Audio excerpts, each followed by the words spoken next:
Hello, my beautiful souls. So, welcome sa ating tarot reading session. So, keep in mind, general reading po ito. Maring mag-resonate, maring hindi. Kunin nyo na lang po kung para sa inyo and leave the rest. Maaaring mag-shift ng energies or magkabaliktad ang sitwasyon. Kaya kayo na pong bahala kung saan kayo nakalugar sa reading natin. Okay? So, let's see. So we have here the Wheel of Fortune, Knight of Wands, Seven of Pentacles, and the Six of Cups. Uy!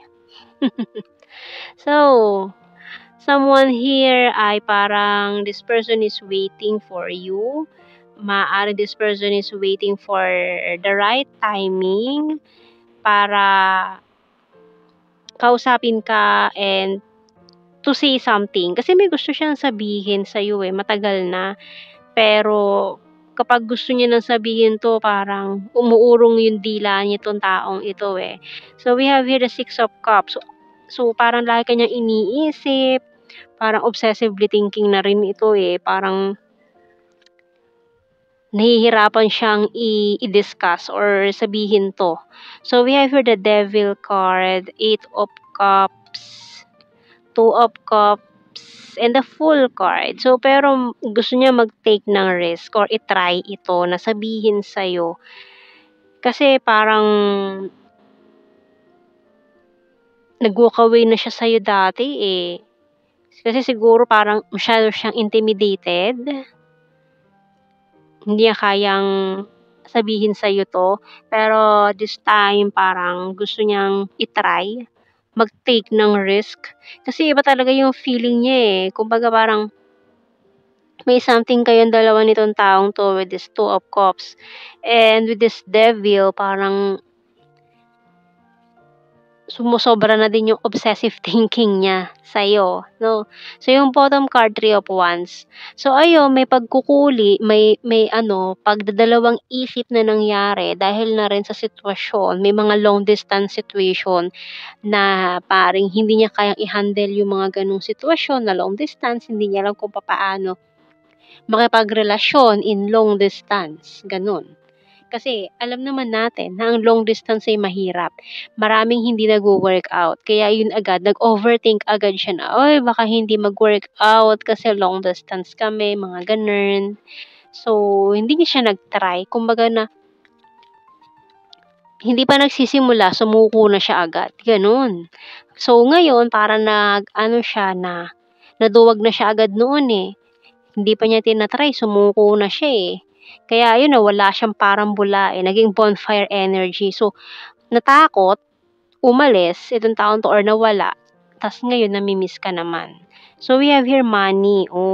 Money. Ay napakabagal ng energy with the snail Ang bagal-bagal. So, parang ang tagal mo naghintay sa taong ito Parang ang tagal mo hinintay na umamin siya Ang tagal mo hinintay na aminin niya na the feeling is mutual, pero ang pinakita niya, ang pinamukha niya sa'yo is hindi ka niya gusto. Parang ganun. Still open book pa naman, and we have here magnifying glass. So, yung bottom card is teddy bear.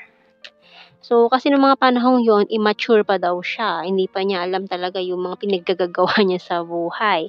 So, ngayon, parang nakapag-ipon na naman siya ng lakas ng loob para sabihin.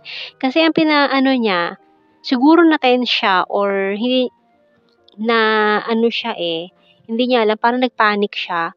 Kaya ang nasabi na lang niya is, hindi ka niya gusto. Mas madali sa kanyang i-reject ka kaysa sabihin yung tunay niya nararamdaman. Parang ganun. So, tingnan natin, we have here Divine Order by Archangel Raquel. Everything is how it needs to be right now. Look past the illusion and see underlying order. So, ngayon, yung mga na-misplace or yung mga nagkagulong bagay sa buhay nyo ay inaayos na ngayon, no? Kumbaga, ito, isa sa mga na-misinterpret or hindi na ilagay sa tamang lagayan. So, ngayon, inaayos na. Kaya ngayon gusto niyang ayusin yung mga hindi niya nagawa or hindi niya nasabi or mga pagkakamali noon na gusto niya nang ituwid yung mga baluktot niyang paniniwala, parang gano'n, 'no. So, tingnan natin tarot messages cards. So, hindi naman kasi talaga yun yung gusto niyang sabihin sa'yo eh. Parang na ano lang siya eh.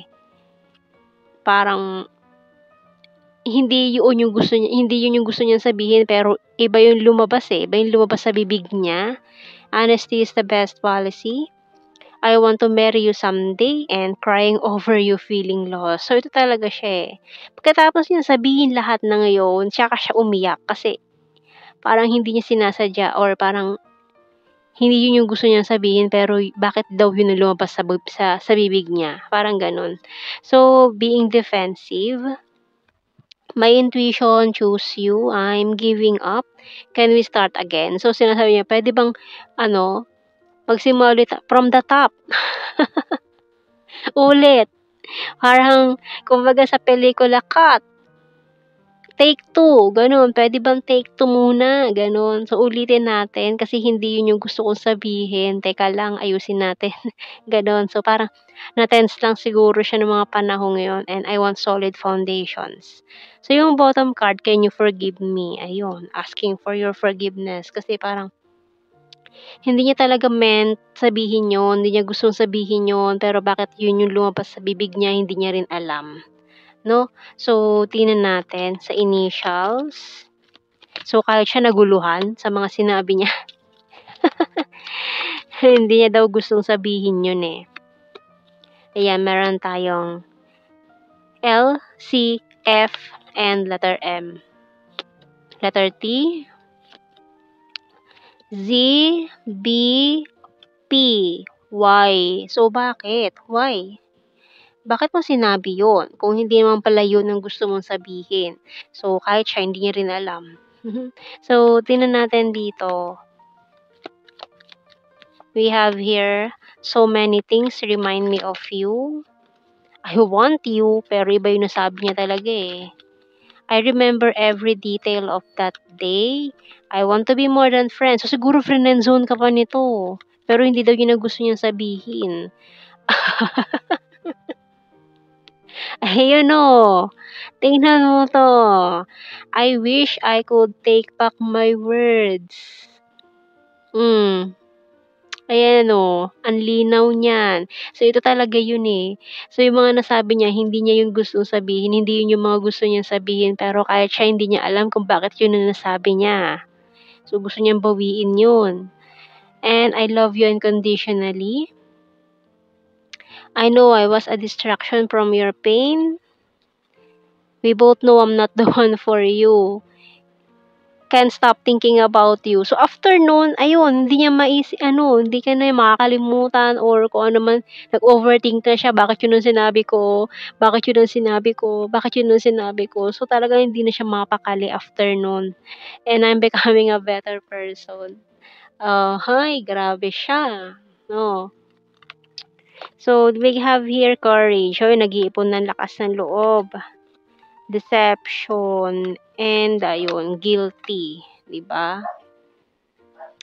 So, tingnan natin sa general signs and the messages natin dito.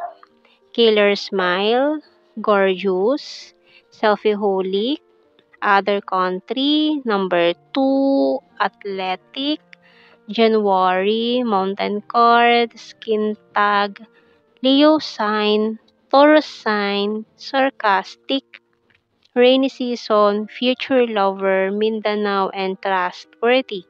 So we also have here Aquarius, Gemini, Luzon, long distance, beach.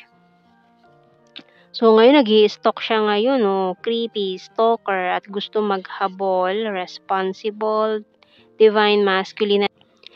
Last card natin, overthinker. 'Di ba? So, yung nag-o-overthink talaga 'tong malala, eh, dahil sa mga nasabi niya. So, yun ang ating reading. Thank you for watching. Take care and God bless.